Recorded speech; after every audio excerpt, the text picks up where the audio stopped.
Et du marché de Moutier, passons aux pistes de ski ou à ce qu'il en reste. En effet, comment nos stations de ski régionales survivent-elles sans la neige d'antan? C'est la question que se pose cette semaine notre série à Péricipe. Télébilingue vous emmène à Métabier, station de ski française de l'arc jurassien, qui a décidé en 2013 de construire une usine qui produit de la neige artificielle.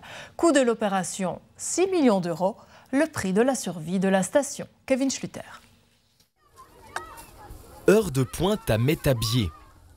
Sous le soleil radieux, les skieurs choisissent parmi les 35 pistes du domaine. Un choix qui découle en partie de cette usine.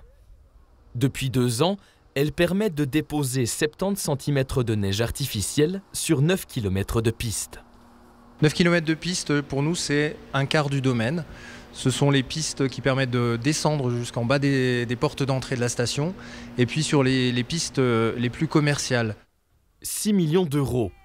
Pour financer la construction de l'usine à neige, le syndicat mixte du Mont d'Or a dû s'endetter. La question, c'était la survie de la station.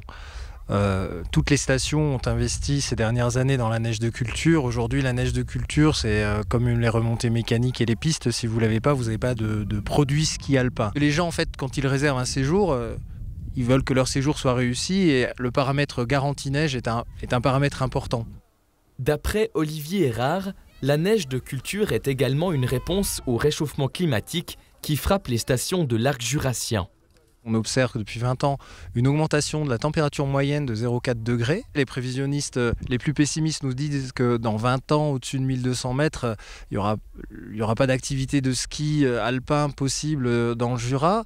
Mais sur 20 ans, c'est une bonne période pour investir. Fermer tout de suite ou investir et vivre encore 20 ans.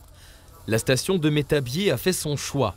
Cette saison, ce n'est que grâce à la neige artificielle que les installations ont pu ouvrir avant le mois de janvier.